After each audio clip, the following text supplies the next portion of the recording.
You're listening to Trek FM. Want to join in the conversation and share your thoughts on this episode? Join the Babel Conference, our listeners' discussion group on Facebook. Just type BABEL into the Facebook search field, and we'll look forward to seeing you there. This is Steve Sansweet of Rancho Obi-Wan, and you're listening to the 602 Club.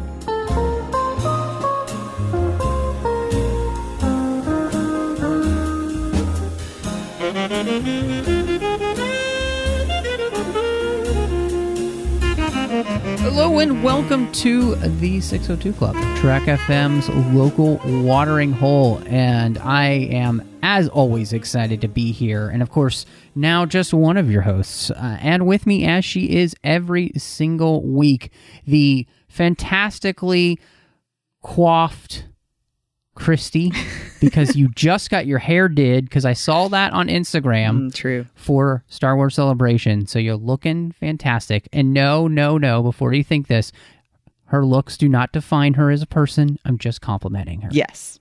There's a lot more on the inside than you would know from the outside. Yeah, there's more than meets the eye with Christy. I'm not just a pretty face. Or a transformer, apparently. So. Yeah, I'm thrilled to be back, though.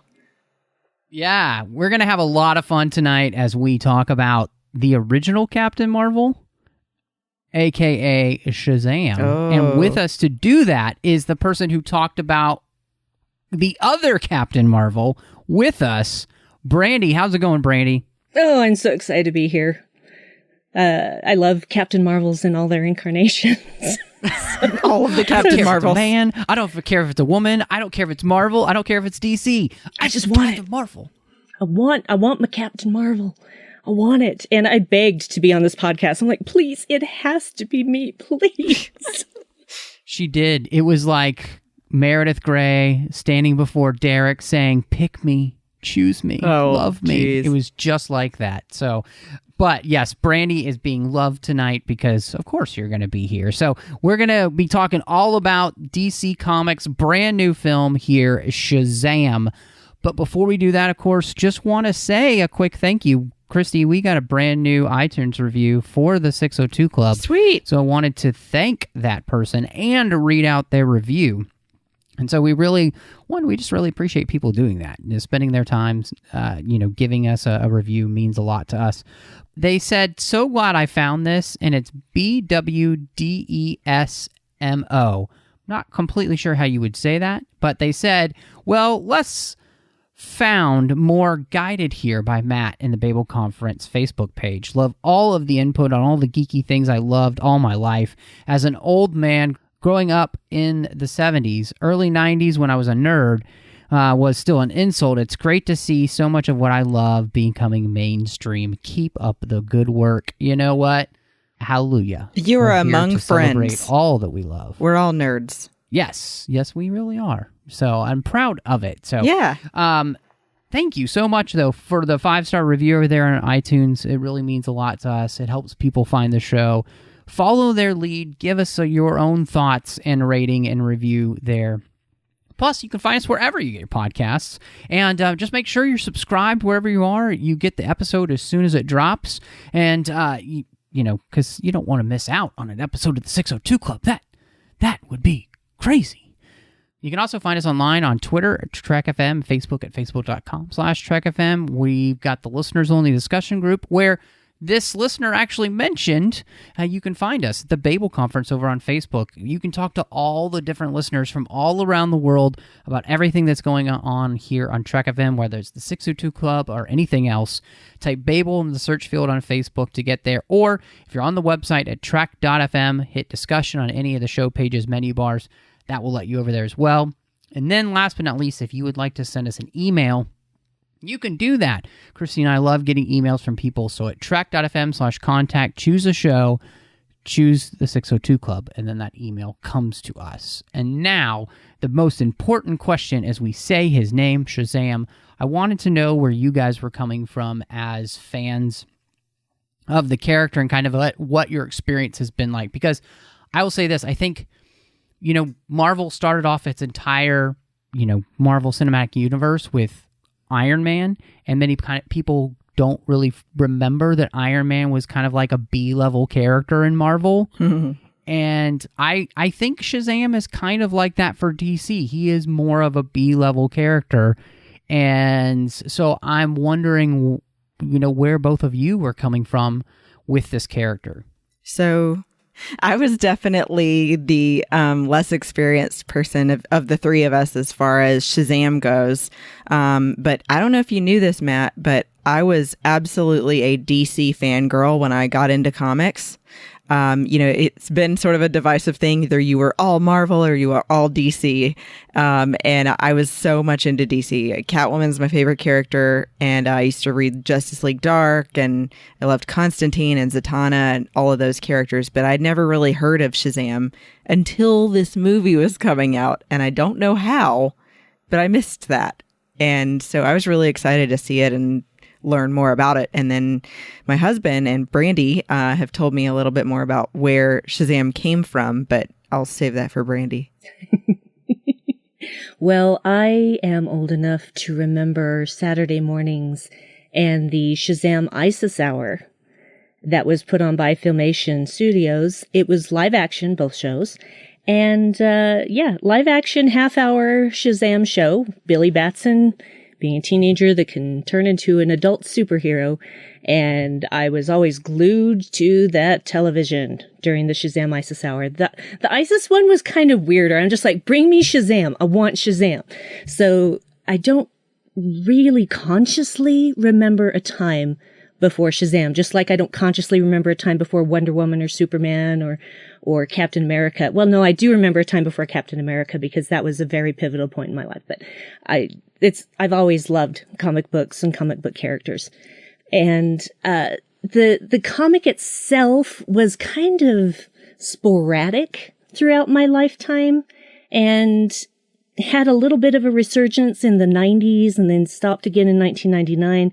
And then in the last decade, it was reinvigorated as part of the New 52. And my love was reborn. It took the story in a different direction and created some extremely memorable characters along the way that I cannot actually see this universe without them now. They've become that integral to the story and to the storytelling. So I have really loved that. And I actually had the original, the New 52 graphic novel, and then they put out a new version of it, was in same graphic novel, but with Zachary Levi on the cover as Shazam. And I said, well, I have to buy it again. I mean, obviously, what are you going to do? I've got my Shazam action figures over there. I got my Big Red. I got my Little Red. Still waiting for that Funko Pop. Hard to get my hands on. And of course, the nicer action figure, still waiting on that. It's not going to be released till July with the interchangeable hands. That's the one you got to get. Super opposable joints, etc.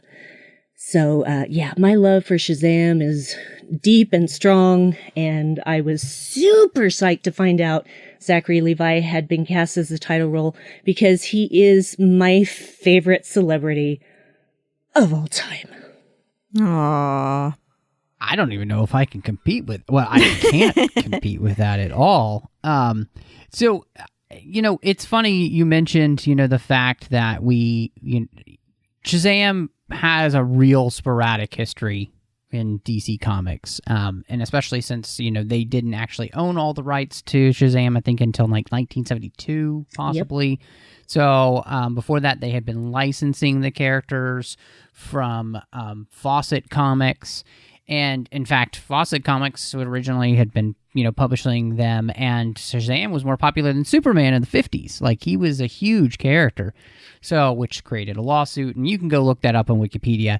My point is that, when I got into reading comics with the New 52, I actually missed out on the Shazam run because it wasn't a character I was super familiar with. Now, I kind of knew a little bit about him because he would kind of pop up in other places around the DC universe.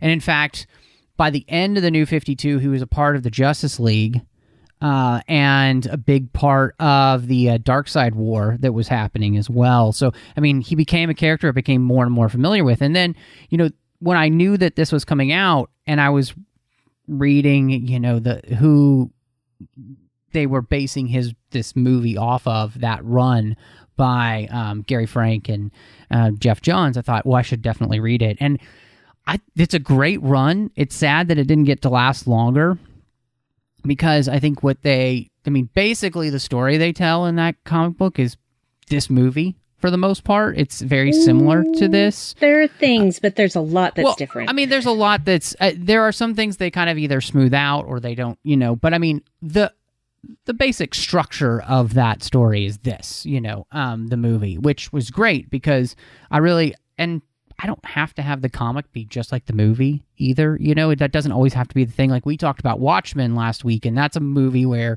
it needs to be like the comic for the most part. This is, like this kind of thing where you're taking any of these superheroes, you kind of end up taking the best of all the different, versions and kind of pouring them all into one character for the most part. Mm-hmm. So, yeah, I was really excited to actually get a chance to see this. And of course, one of the things about the character is that because he was in the New 52, he was in the Justice League movies that were coming out for the animated universe of DC, which is based off of that in the most recent run since 2012, I think. So I have seen him in those as well. And, if you've never seen any of the DC animated films, go check them out because they're great. They do a really good job. So yeah, I was very excited to kind of come into this movie, and like you, Brandi, Zachary Levi, coming from Chuck, I loved Chuck, was obsessed with that show. He's a great actor, and getting to know more about him as a person, I mean, he's just a great person, and so I was very excited to see him kind of get this moment of wish fulfillment, which isn't even on the outline, but I thought it would be kind of interesting to talk about because this character really is about that. It's as if we got the opportunity to maybe be a superhero. Like, what would happen if, somebody just gave you all these powers, I think that's such a great idea for a comic to talk about that. Like, what would it be like to have these powers for somebody unexpectedly, really? And I think that's what makes Shazam, I think, different than most superheroes in general. I can't, Zachary Levi was talking about on a interview, the fact that, you don't really get a lot of superheroes where they're really excited to be superheroes, there are very few of them, actually. He was saying, you got your Spider-Man, you got Billy Batson, maybe the Flash, but kind of it, when you really get down to somebody who's just overjoyed at being a superhero. So the idea of wish fulfillment was something I thought was really fun about this movie. I think they captured the spirit of that so well in this movie. Yeah. I agree completely. And before I forget, there is a Shazam comic currently running. It started in January. It's true, yep. And, of course, I have been getting every issue because I do that. I love that idea of wish fulfillment. What kid hasn't wanted to be able to just turn into a superhero, especially an adult one? How much time do we spend as kids wishing we were grown-ups and able to do what we wanted? And then we get to be grown-ups and we realize, oh, it's not like that. But this is the purest form of wish fulfillment. And it makes every one of us question, okay, what would I do if I got those powers? How would I use them? Would I be good? Would I be selfish? What would I do? What would my lair be like? Yes, on a cliff. Yeah, with water, some water. Yeah, some crashing waves, and just one bedroom. Yeah, Oliver is 1-7. Yeah, he's not starting a foster home himself. Yeah, apparently. Yeah, that was early though. But yeah, I agree. I think that it absolutely hinges on Billy having that wish fulfillment, like you're saying, about getting to do things that he never thought he'd be able to do. I mean, even just the capability of being older. Like, I thought it was so funny that they're showing that feeling of like, well, I'm going to try to buy beer. And he's just like, some of your best beer, please. You know, he doesn't even know what to ask for or anything because he's like 15, you know, he doesn't know. And then they taste it. And I love that they spit it out because it's like, I thought that I wanted that and it's disgusting. So I think it's a really great story of, you know, like you said, Brandi, what would you do in that situation? Getting to see somebody who, like Matt said, is excited to be super. Because I think, too, most superheroes are also so troubled by other things happening to them that they don't have time to be excited about their abilities, or maybe they've always had them. And so you really get to see him just living in the joy of all of these new things he can do. Well, what's interesting too, and I think that it's really kind of like when you think about this being part of the DC universe of movies, right? What's so cool about Billy is that he gets the opportunity to be in a world where Superman already exists, where Wonder Woman is already a thing, where Aquaman is already a thing, where Flash is already a thing, and people have already accepted them, so he doesn't have to go through that experience that Supes does, right? Mm-hmm. Where I'm an all-powerful godlike being and people are afraid of me because they don't know what to expect, but they've set the stage now so you can tell a story like this, and I think it makes, when I think back to, like, it makes more sense for people to react to Superman like that than I'm automatically being like, oh, jolly, gee, you're the best thing ever. No, we would be really scared of that. But then you know, now that they have brought that out into the world, somebody like Billy who gets these abilities is immediately kind of accepted. Is like, oh, it's a new costume here. It's the new, we've got our own hero. You know, like, people are excited about that. And I think the wish fulfillment of that too, you because of the scope of where we've been in the DC universe, we get to have this kind of story now. And I feel like it to me, it makes more sense in the long scheme of things that people then can just accept this character, and that this character then can really just enjoy their powers because nobody's worried that they're going to kill them, you know, like with the blink of an eye, because they're already, hey, you know, Superman was in town last week doing something, and Batman, or, you know, whatever. So, and, you know, that was kind of, that's the meta joke too you get in the movie where, you know, they're in the toy store and you've got the toys, you know, for Batman and Flash and Wonder Woman and all that stuff. You know, it's great. I love when you get to see the worlds of, like, comics and, like, quote unquote real world of these movies collide, you know. So yeah, it created a real sense of fun. But I think it was able to have that fun because we had been a little bit serious before with some of the other heroes, so that it makes, to me, it just makes more sense why the world is the way it is now. And Billy gets to reap those rewards, you know. I think that's really cool. And yeah, the conversation that he and Freddy have, you know, like of flight or, you know, invisibility and all that kind of stuff, you know, those are all the conversations that, you know, we as geeks have all had. Would you rather be able to fly, or, you know? So it just, I don't know, there's something about that I really appreciated about the movie, getting to talk about. And on top of that, I think one of the things that this movie really is a tale of two boys and their experiences. And on top of that, like, what it means to be good and what it means to be bad, and that in the end, both of those things are really a choice. I thought that was a really strong message in this movie because, you know, both of these characters are in awful places when we meet them. You know, they have really bad lives. Mm-hmm. And the choices that they make, they're not being forced to make those choices. They choose to do those things in the end. And that's one of the themes in this movie I thought was really strong. And it's like the fact that this is a little bit more lighthearted with some really super scary PG-13 moments, you know, for your kids, you know, like we're talking like Temple of Doom kind of thing, scary. I thought that was a great thing. Like, this is the kind of movie you like want to take your kids to and then have a conversation about afterwards. Like, and to me, those are the things where I think comic movies are really doing what they should do. That it's not going too far to where it would be either too adult or too scary for kids. That, you know, you could still probably take a preteen little boy or a little girl with you and then explain it to them after.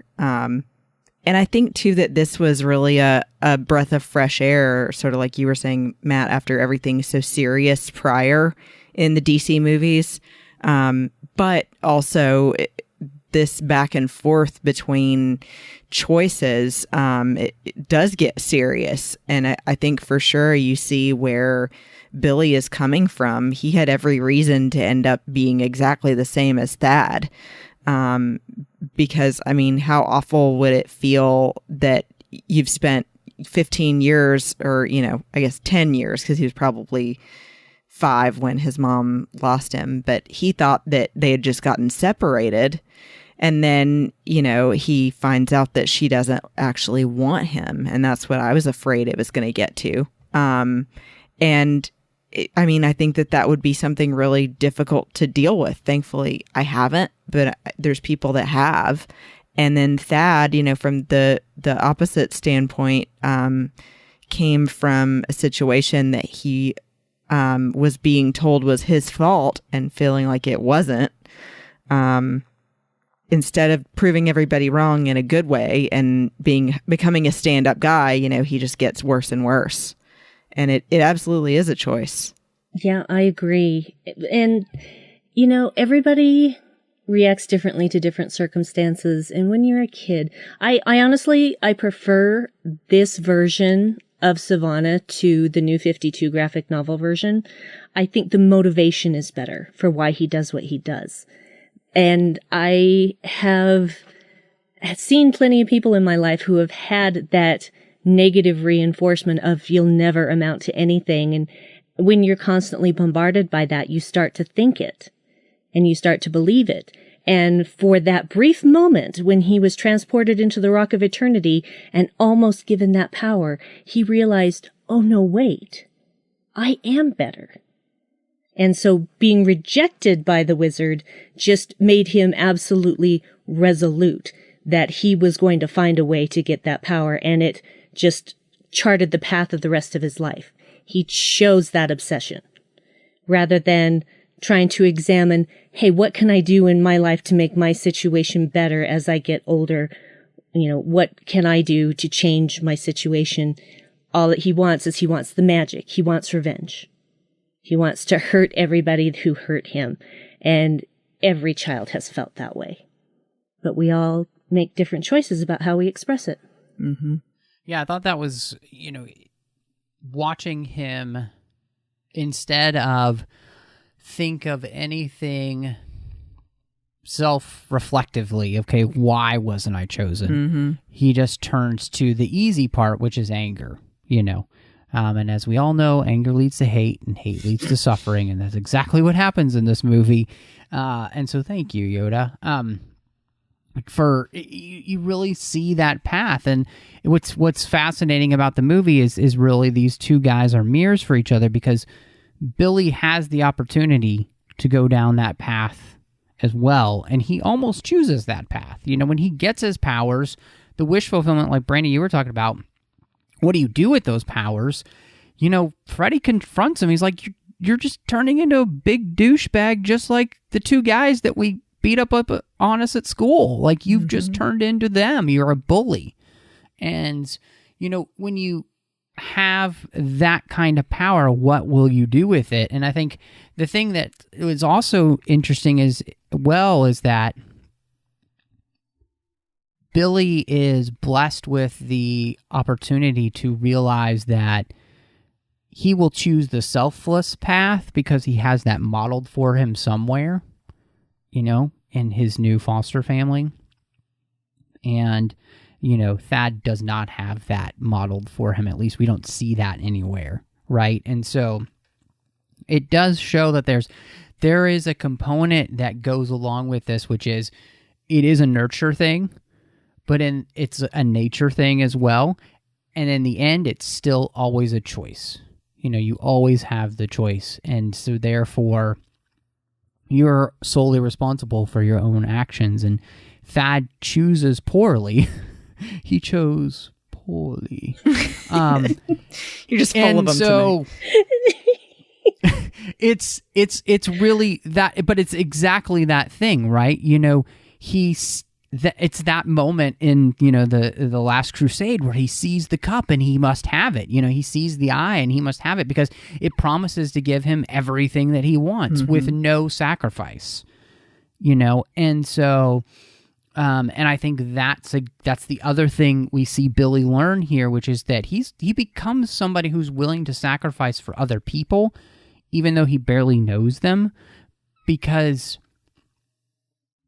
it's the right thing to do, and he loves them. Like, he loves them enough to want to be sacrificial towards them. Even though, you know, Freddy has hurt his feelings pretty badly with the way he's dealt with things, you know, like, it's not like this is an easy choice for him, but he makes the right choice, and it's just, I really appreciated that we get to have this kind of conversation in a comic book movie that is, yes, it's a lot of fun, but it wasn't just fun. They really had some, I think, really important things to say. And I think, you know, our best comics allow us to be able to play out some of those morality tales in a way that can, you know, we can take them home with us, which is great. And, you know, you made me think of something when you said that, Matt, is that basically they're saying having superpowers doesn't make you a hero. That it's the personality of, you know, being selfless and, you know, being willing to give your life for other people and being concerned for everyone else but yourself, that makes you someone who's really a hero to the world. And that, you know, that's what eventually eats up Thad on the inside, is that he's not realizing that having the 7 deadly sins inside him all the time is not doing him any favors. And, you know, that without them, he suddenly is just a regular guy again, I thought was a really big theme that I liked that they included. Well, because think about it. Like, what does sin do? It always leaves you empty. Mm-hmm. You know, sin always returns void. Like, it will always... It promises greatness, right? And it leaves you feeling like a husk. Yep. And that's exactly what, like you were saying, that's what Thad becomes. He just becomes a vessel for the sin to enact itself and do these bad things. And then once they're gone, he's nothing, you know? And he's left with nothing. He's left with, yes, absolutely. And I think, you know, when you use power for your own gain, it leaves you alone. And that's exactly what we see in the movie. Thad only wants to take care of himself. He only cares about himself. And Billy learns to care about other people. And those two things, because, I mean, he tells Mary earlier, he's like, just do you, worry about you, you know? Like, and isn't that kind of like every message we get everywhere around the world all day? We're just kind of bombarded with the message of like, you do you. Mm-hmm. Who cares about anybody else? You know, and that's the lie of those 7 deadly sins, right? Like, that's why they're called the 7 deadly sins. You know, the wages of sin is death. So I love that about this movie. I do too. And what I loved the most was Billy figuring that out. That was that wisdom of Solomon kicking in, I think, where he realizes that only 6 of those sins have come out. And he confronts Savannah and starts talking about envy. And that's the thing about Savannah, too. Savannah is full of envy, not just the sin, but as a person. He was full of envy before. He always wanted what other people had, what he wasn't given, what he wasn't rewarded with. And so Billy knows how to get that out of him. And when envy finally comes out, I'm just like, oh, yes, you are so good. Thank you. Because he just knew exactly the right triggers to make. And I think that that also comes from some of his own past experiences and how he felt growing up as a foster kid and having lost his mother. I think, again, he made a choice there. And it wasn't really, I don't know, it was kind of strong verbiage, and he did intend for it to be mean, but that was so he could get under Sivana's skin and get Envy to actually attack. Mm-hmm. So I thought that was the most brilliant way to go about that. I was like, yep, you talk him out. Way to go. Love it. Just keep poking the bear. Yep, poke that bear. Didn't take any fists. All I had to do was talk. Mm-hmm. Nothing like poking a sin bear. Right? You know, like, I do that daily. No, I'm kidding. I mean, I think that's the thing that is kind of beautiful about this movie, too, is that it really is about Billy finding a place where he can learn that. And I love the whole thing about, you know, all hands on deck, you know, and this hodgepodge of a family, which I think is so beautiful in this movie. And, you know, and I love when they're backing out the car because they're going to go after Billy. And the bumper sticker, you know, I'm a foster mom. What's your superpower? Mm-hmm. And I just think, you know, the way that this movie talks about the importance of family is so beautiful, and the power of foster families and the power of love and faith in a family. Because this isn't just any family, right? This is a family who truly loves each other. And what binds them together is that faith and love. And I thought that was really important to see in this film. And, you know, it was funny because this is a Christmas movie, actually. So yes. That's right. You got your superhero Christmas movie. And I noticed that there are a few different scenes where you see nativities around because people have them in their yard. And you kind of think about that whole idea of like, who comes to the nativity, right? You have kings and you have outcasts. And like, Billy is the outcast, right? Who's being brought into this family and being cared for. And being given a seat at the table as one of the family. Like he's accepted, he's loved, he's cared about from like the very beginning, you know. And there's something really beautiful about that. And especially in a world where, you know, there are so many kids out there who need this kind of care. So like even just metatextually in our own world, the importance of foster families and people who do that, they need our support so much, you know, and those kids need our support. And so I just really appreciated that this movie, I mean, I know it's part of the comic, right? But I think that they did a wonderful job portraying exactly how important this is, because it can help be the difference between a kid making the choice to be a better person like Billy does, or getting another fad, right? Like, and the world needs more kids who turn out like Billy. That was the number one thing that I loved about this movie, because for one thing, I do have several cousins that happen to be adopted. And it's never been any different than anyone I happen to be biologically related to, because our family absolutely believes that you don't have to be blood related to be family.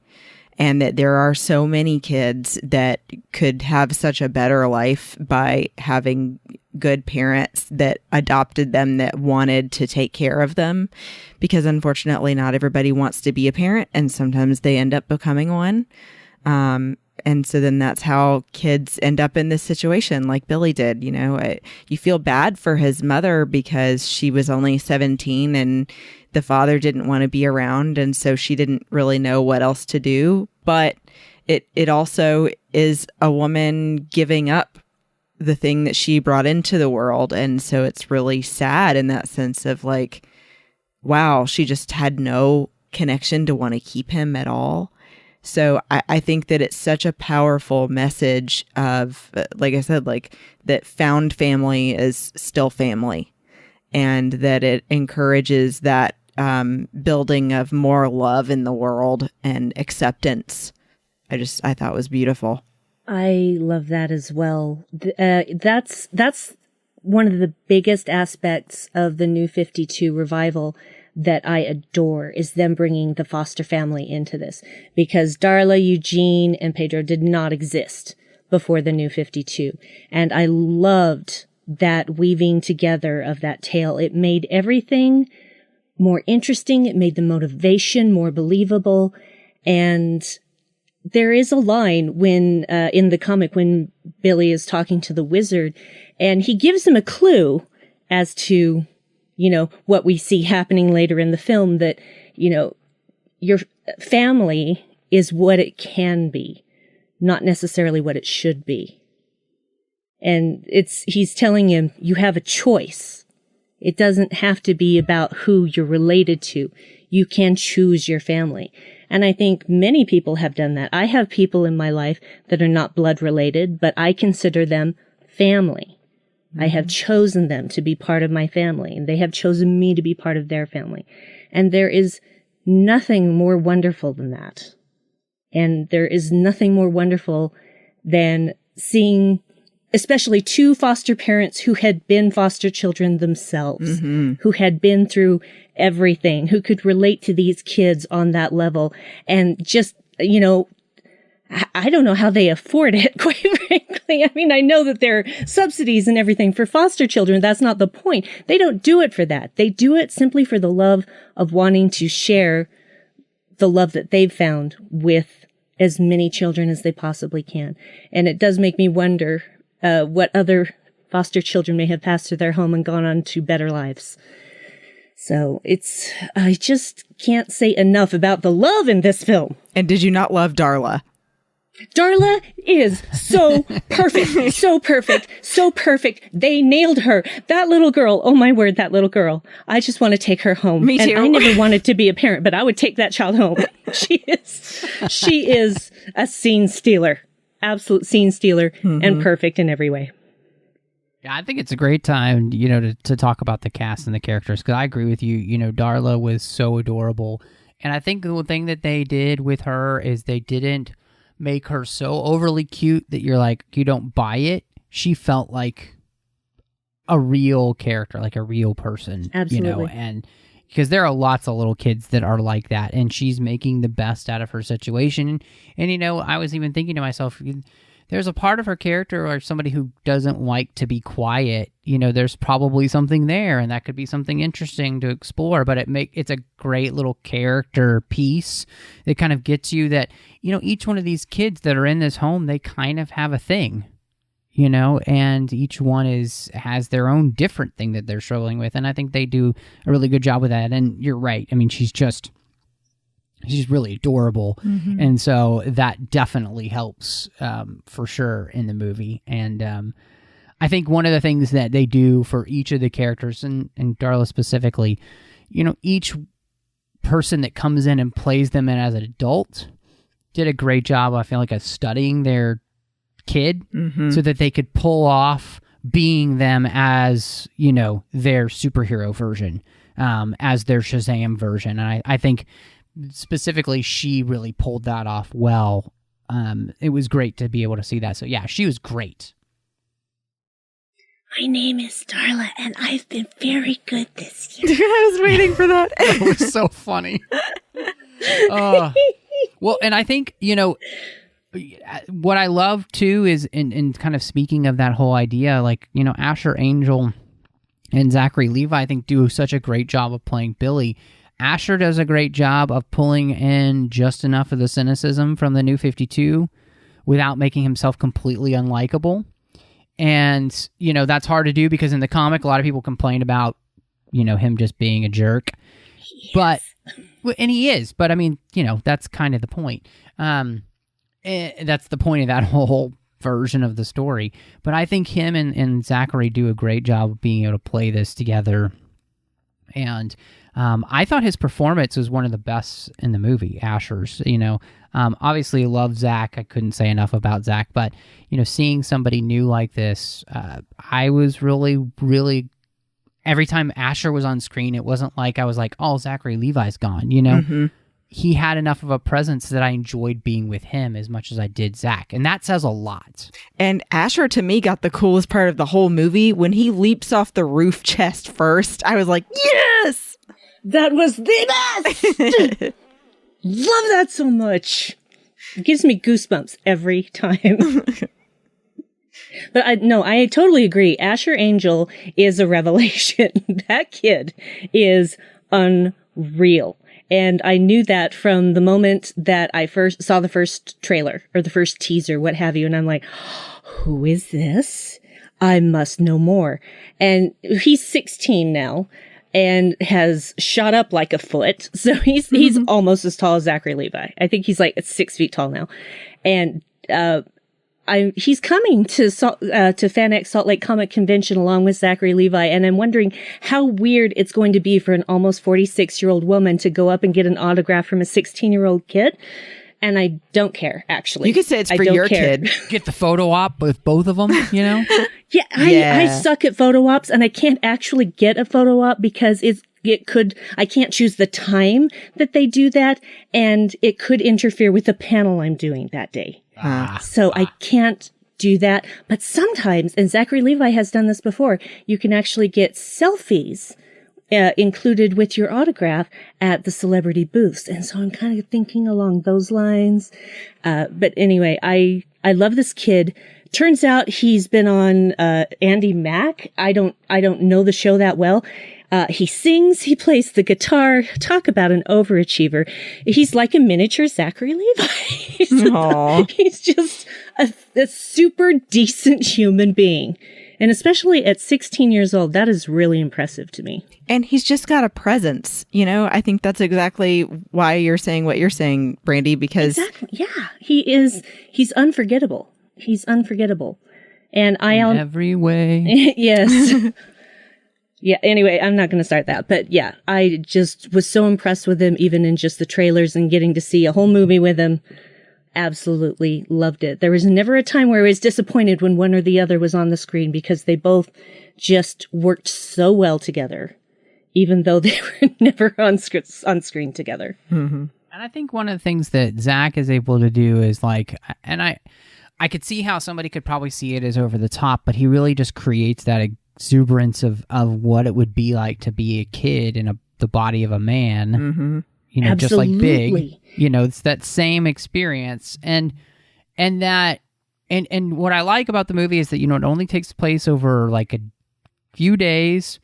So, you know, we really don't get to see all of his powers really truly come to fruition. You know, obviously Shazam has the wisdom of Solomon. And so therefore I think that'll be something that kind of comes as we move later on down the line, you know, just like Superman not being completely Superman to Man of Steel because it's his first day on the job, right? You know, like I always appreciate them giving you that opportunity to kind of experience the growth of these characters, you know, and they did it with Wonder Woman. Obviously, they have done it with Aquaman, and here, you know, with Shazam, this is all about that wish fulfillment of a kid turning into a superhero and being in a really...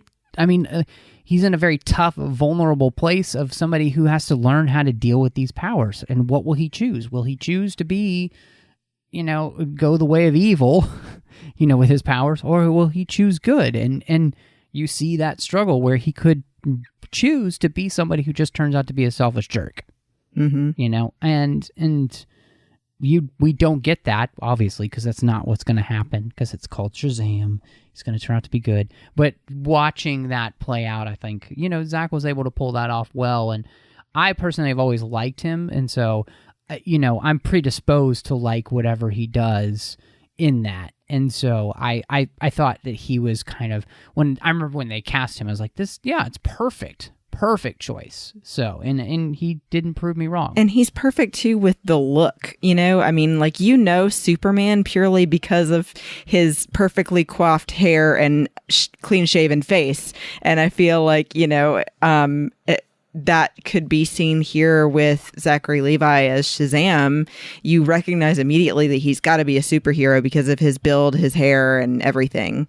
So I feel like he really embodied that physical appearance of what we think of as a superhero in the classic way, and then also having a cape.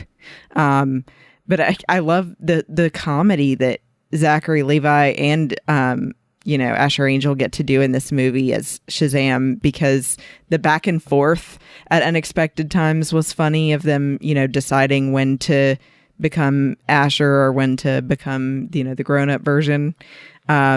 And I really loved the the scene, especially where, like you were saying, Brandi, he gets to pull Envy out of the villain, and didn't have to actually physically fight him at all. And I have to say too, the scene on the subway where he wakes up as Shazam and the guy is in his face telling him that, I don't know why, but this just works.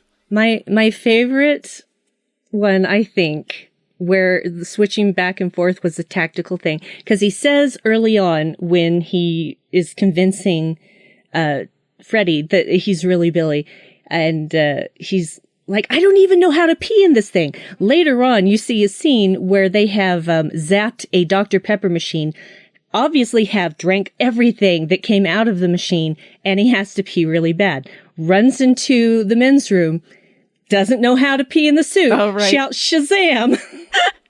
And guy comes running out with his pants all partially down, scared to death. That was joyous for me. And when I heard Zach was cast, I said there is nobody else on this planet who is more suited to embody a 14-year-old in a man. And not because he's immature. That is not it at all. He is not an immature person. But he has the ability to connect with that same feeling. And when I watch him as Shazam, I can see Asher Angel's performance in there as well. I could believe that he is Billy in a man's body. And I don't think they could have done that more perfectly with any other actors. Like when he holds the sign up in the window that says, "Don't scream." I said not to scream! And I think, Jack Dylan Grazer as Freddy plays off both of them so well, and that's not an easy thing to do because, they're different people. And so the vibes you get off, but it felt like a continuous performance and it like a continuous thing, like he's acting off the same person, even though one's grown up and one's a kid. Mm-hmm. And, I enjoyed him since the trailer, because he was a superhero kid, and you'd see in his room, and he was the one who was doing all the connectivity with the DCEU. He's the one who's got the Batarang and the papers with Superman, and the Batman action figure and the Wonder Woman action figure and the Superman hat, and he's always wearing, every single day he's wearing a superhero t-shirt. It's like, it's great, but at the same time he gets to be that person who gets to kick Billy in the butt when he's like, of course I want to be you. You don't think I want to be you right now? The crippled foster kid? Of course I want to turn into the superhero, and like give some perspective to him. And I really liked his performance. I've, seen the movie twice. I really appreciated him as an actor, and I'm excited for them to continue with those three together in Shazam 2 or whatever they call it, the Shazamming. Works for me. I'm really excited to have him back because I think they did a good job of casting kids that you want to watch on screen, which is so important in a movie like this. Because if one of those kids sucks, especially Asher or Jack, you are in a heap of trouble, and that does not happen. Yeah, I thought that I recognized Jack, and then I realized from where he was in the most recent remake of It as one of the kids.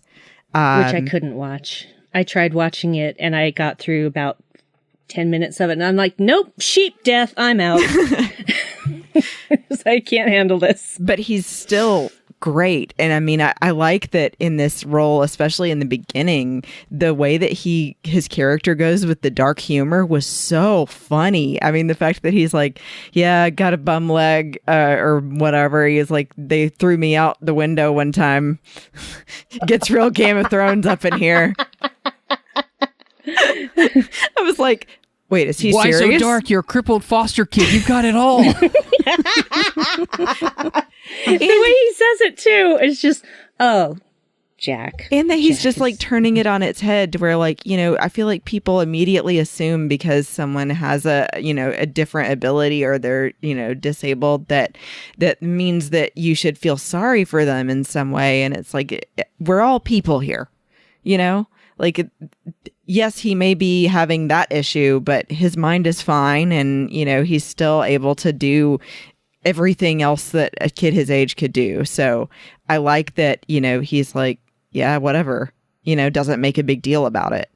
Obviously, it's a detriment to him when he's getting beaten up at school. But I mean, every kid probably has been through some kind of bullying at some point, Sadly. So true. And sadly, I have been through plenty of bullying in my childhood as well. Jack Dylan Grazer, what an adorable kid you are. His facial expressions are worth gold. Mm-hmm. I don't know how else to explain it. I have never seen such perfectly pitched comedic facial expressions from a kid that age. Just that kind of look where he's just like, you can hear that, but he's not saying anything. It's only his face. Mm-hmm. He's fantastic. And he's kind of really the moral compass for Billy. He's the person, he's just like, you almost killed all of these people on this bus. He's like, yeah, but I caught it. Got it.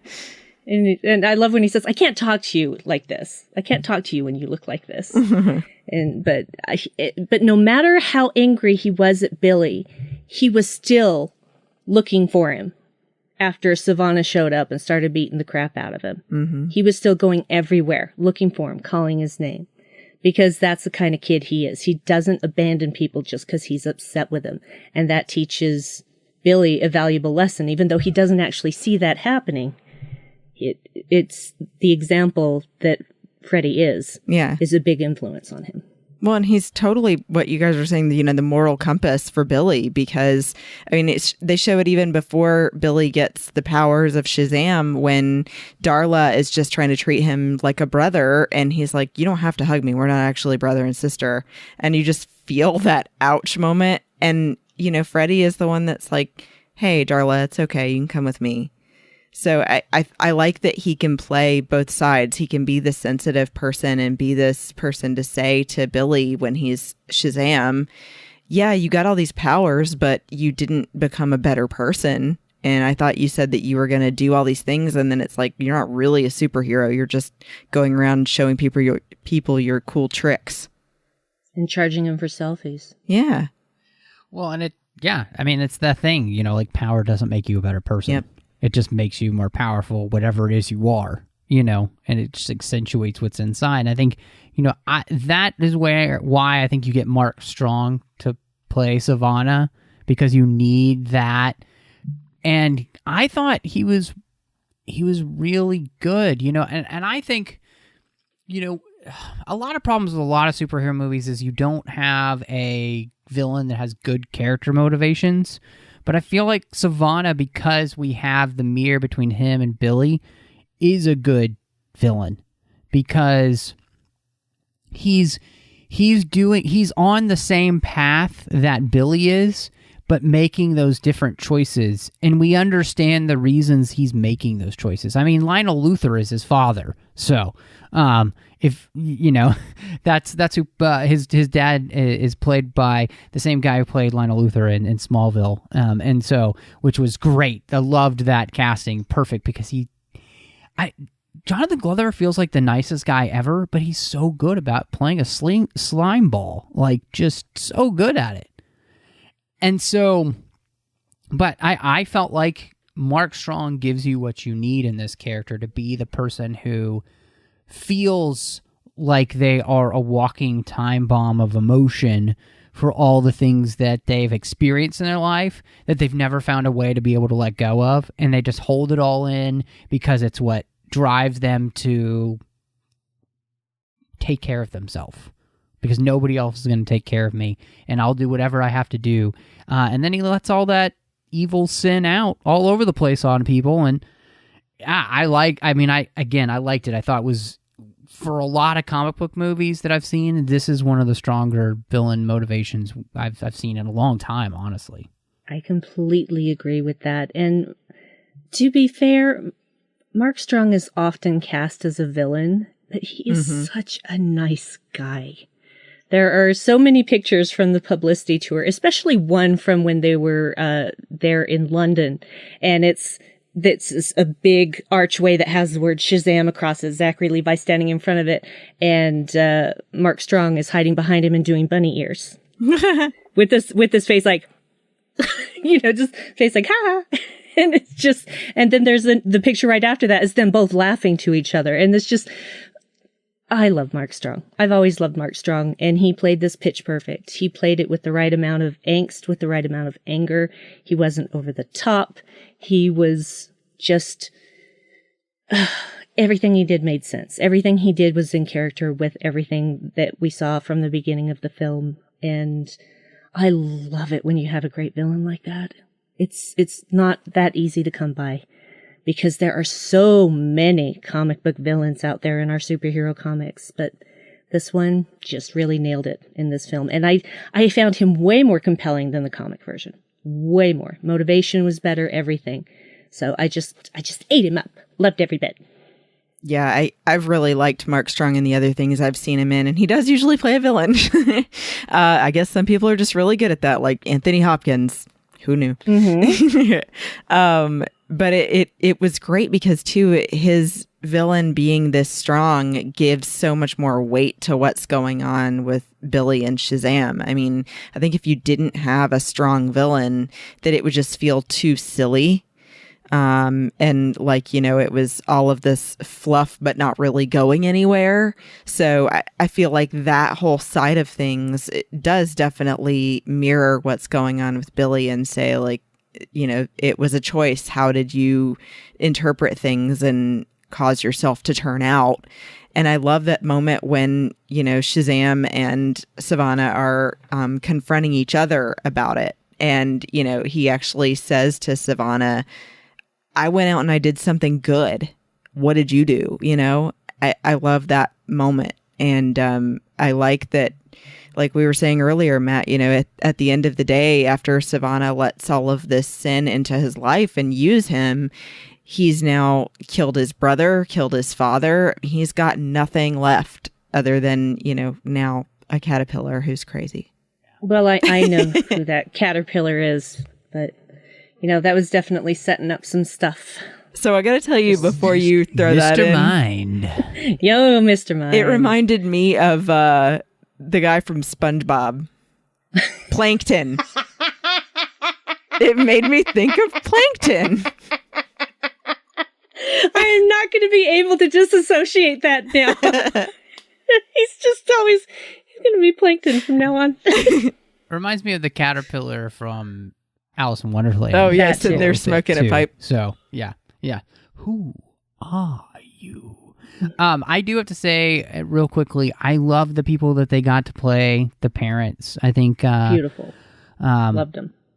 Yeah, they were so good. They were so heartfelt. I think they brought everything that they needed to it. When they're worried about these kids, you feel it. I think they just brought people in that had the, we use the word gravitas usually to mean somebody like Anthony Hopkins or, Russell Crowe or something. But I felt like they had the gravitas to be foster parents. Like you bought them loving these kids and wanting what's best for them, and being people who have experienced a lot of these things themselves, so they could be very forgiving of those kids that came through their doors.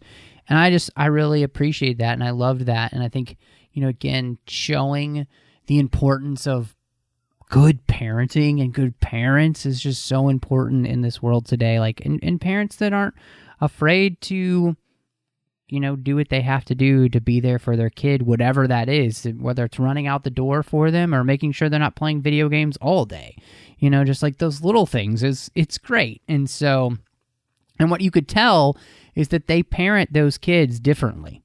Each kid has a certain parenting style. It's not a, one and done kind of thing. Like, not everybody has the same rules. And, it's like, I don't know. I just really appreciated that. I thought it was really, really well done. Agree. Well, at the end of the day, nobody is born a bully. Nobody is born a racist. No one is born a sexist. No one is born any of those things. Those things are taught to them, usually, by their families. So it is super, super important to have these kind of positive role models for these kids and just for audiences in general. I can't say enough great things about how they were portrayed, which is similar to how they were portrayed in the comic as well, that they're former foster kids. They know what it's like, but they realize that you still can choose your behavior. And so they do their best to help guide each of these children to choose their behavior. They can't control what kind of behavior they choose, but they do their best to lead by example and show them all the best choices they can. And to piggyback on what you're saying, Brandi, it boiling down to that we all want to be loved and accepted. And that's what they're doing for the kids that live with them. They're showing them that family is whatever you want it to be. And that it's about building the love and understanding and showing that they're all having different needs, but that love is the biggest one that we all have in common. And I don't want to, get too sappy about it, but I did think that was a really important message, especially just for audiences in general, that they take away from this. So I loved that aspect of it. And I do think that the actors that played the parents were really sweet, that it comes across as like they don't have to be authoritarian to be good parents either. No, they don't. And when it comes right down to it, isn't love the greatest superpower of them all? Amen. Foster moms and dads are superheroes. Absolutely. Yeah. No, I agree. And it's just, you know what? There's something to be said about seeing, we just don't see this a lot, and it, but like there's a wholesomeness to them, right?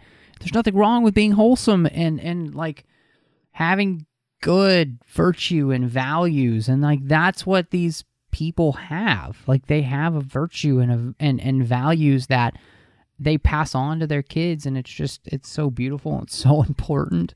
And we could go on about it for a long time, but we should probably move on. One of the things I think that this movie does really well is that this movie is not about action set pieces. It's more about the characters. So I was thinking about this, like, the action in the movie. I don't mind the action in the movie, but that's not really what it's about. And I thought that was really smart because it's not about them beating each other up or whatever.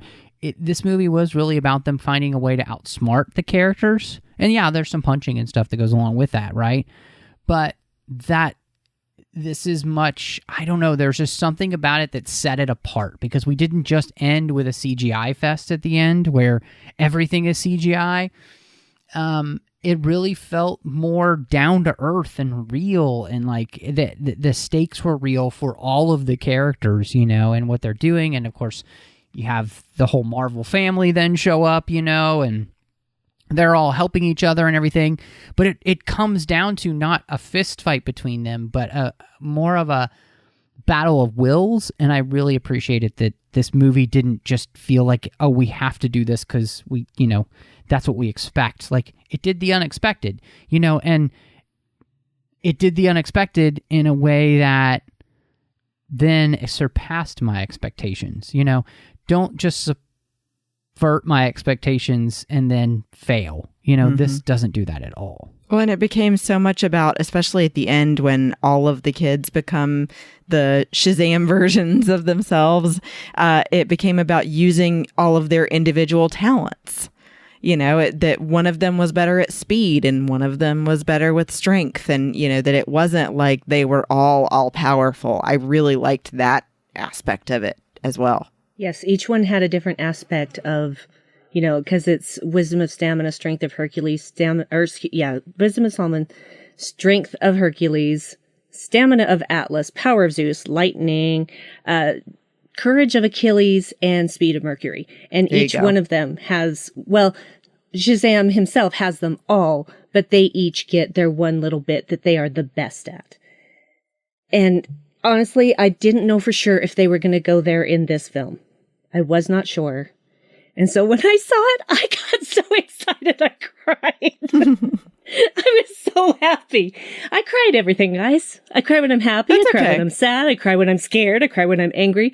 But I was crying tears of joy because I wanted that so much. It was the one thing that I really hoped they would do in the film. Everything else was negotiable. I was ready to have a great time. And when that happened, I'm just like, yes! Thank you. Well, and it shows kids, too, that everybody has something valuable to bring. Absolutely. Absolutely.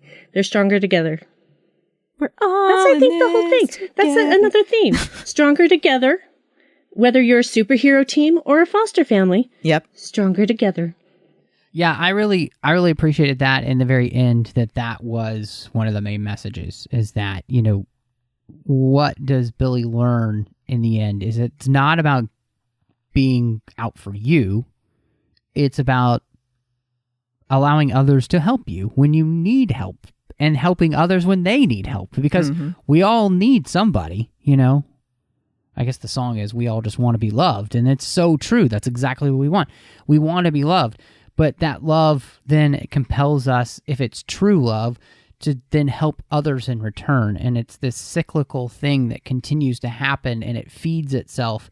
And you can either feed sin, which gets you nothing, that leaves you dead inside and probably just dead in general, or you can feed love, which then creates life. Like, and that's the beauty of this movie, I think, you know, and that's what we kind of see, which the whole point of him, you know, he opens his heart to his brothers and sisters, and they gain some of his strength in return because of that love that they share. Not because of the sin or the hate or any of those things, but no, it's because of the love that bonds them.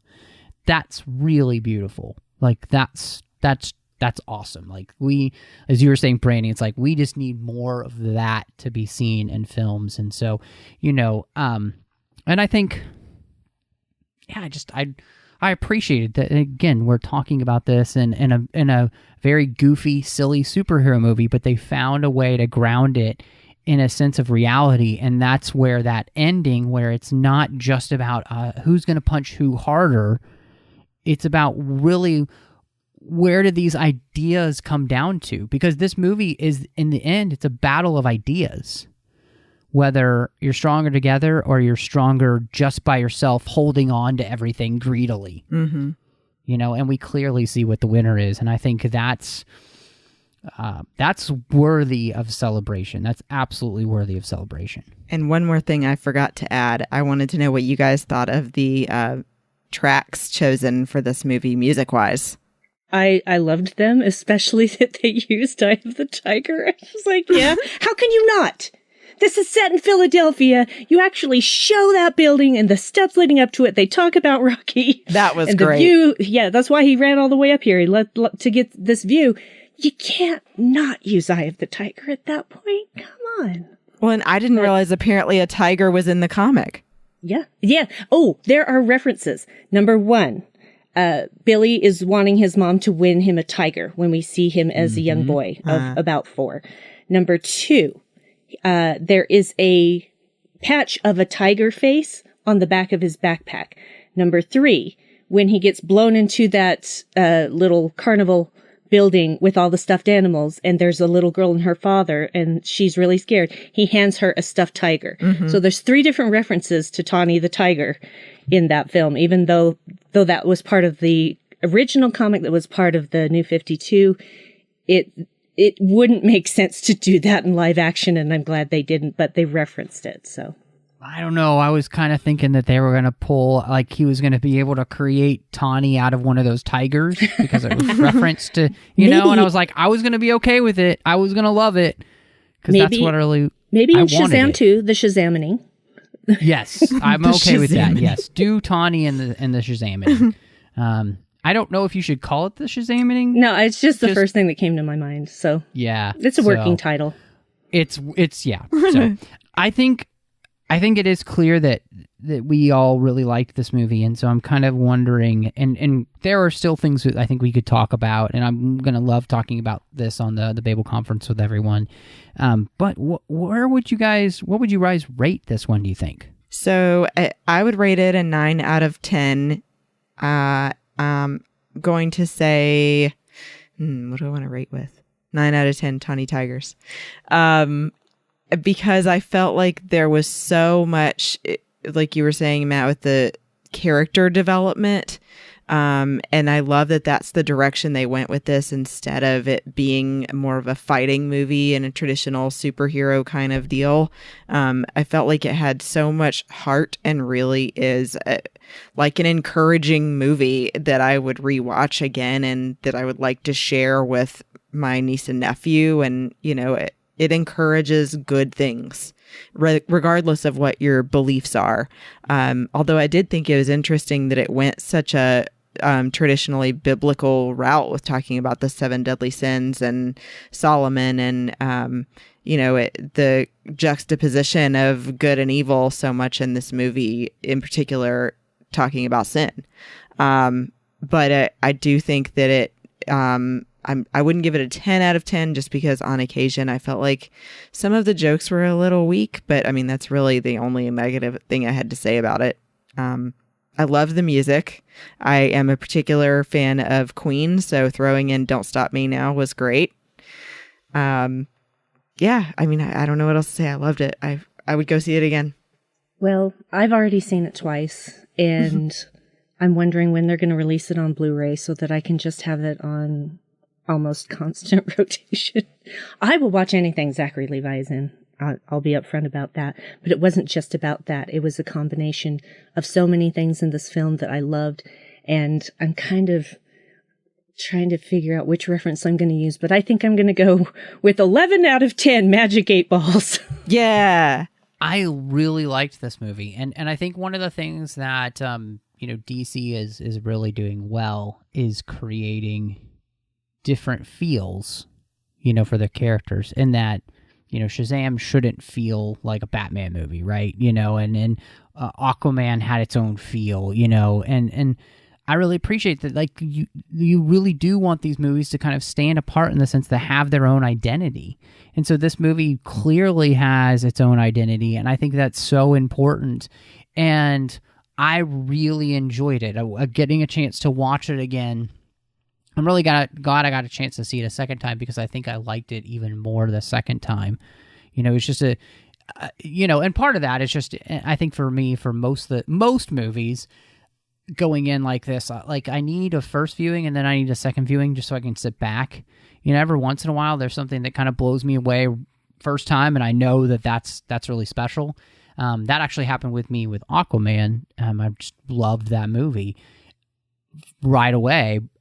But the things we talked about with this movie, that, you know, anybody who listens to the show knows that that's one of my favorite things to be able to do in a film, is be able to talk about really important themes and themes that I think are just, you know, whether an adult or a kid, they should matter, you know, and I think that they really got that perfect in this movie in that sense. And I'm with Christy. There's a couple of things, you know, here and there where it's just like, oh, I probably wouldn't have done that. And I think one of the biggest things is that there was too much of the movie in the trailers. Yeah. And there was too much of the movie that was funny in the trailers, so that it took away from when I saw it in the movie. It's still funny, but not as funny or cool if they had just left that. And that's just a marketing thing that just annoys me with, you know, any movie. So, but I feel like sometimes it takes away from the experience of just getting to be in the movie and have that funny line come out. But then when you know it's coming because you've seen that scene before, sometimes it changes things. So anyway, regardless, for me, this is a clear 4 out of 5 Superman cameos. So, you know, which I loved. In fact, I was reading today, anybody who's wondering, they couldn't get Henry to do that because his schedule wouldn't allow it. And if anybody knows, he's actually in Budapest, I think, these days, filming the Witcher series that's coming for Netflix. So he's been very busy with that, and he wasn't able to get away to do that cameo. But they still want, and they, if Henry could do it, they had lines for him, but they decided, you know, they didn't want to do that, and they just cut away to the reaction. I think it works fine.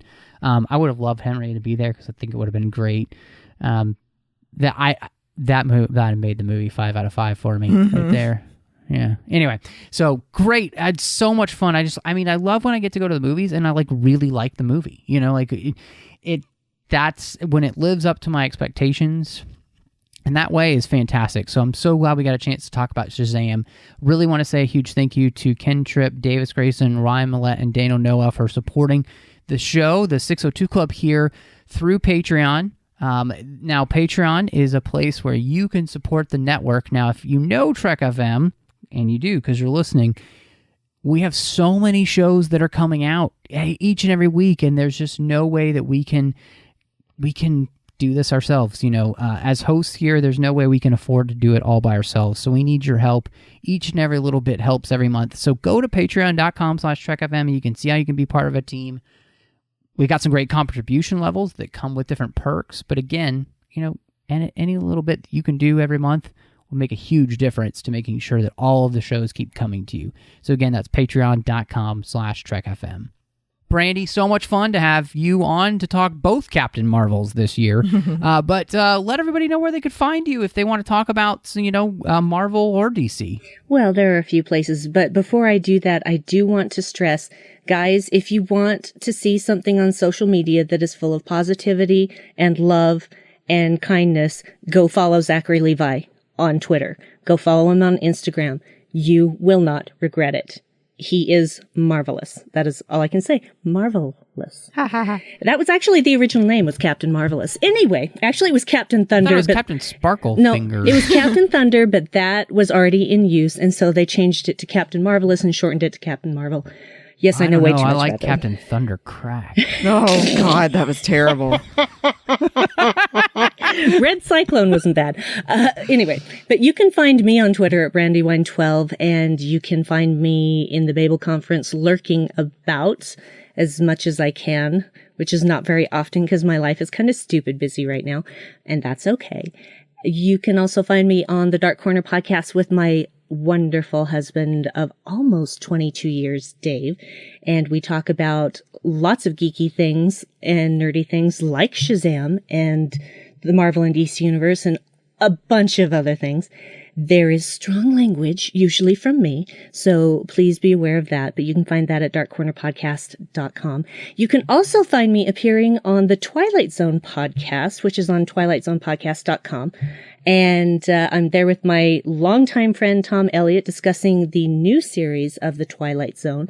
I'm not on every single episode because he wanted to give as much time to other guest hosts as well, but I will be. I was on the newest episode that came out on Saturday, and I have a couple more coming up, so you can find me there. And I think that's it. That's it. Yeah. That's all. Oh no! Oh my word! No! I can't believe I almost forgot Live from the Edge. I'm ashamed of myself. Bruce is going to kill me. I'm going to tell on you. Go. I'll tell him. That's the thing. I'll tell him straight up, dude. I'm tired. It's okay. So yes, Live from the Edge every Friday night on YouTube, Trek FM channel, 9 p.m. Eastern, 6 p.m. Pacific. We talk about the latest episode of Discovery. We also have Cry Watch. How many episodes so far this season have made Brandi cry? The answer is all of them so far. Will the record hold for the last 2 episodes? You have to tune in to find out. Christy, we're about to, as we're recording this, we're about to hit Star Wars Celebration in a week.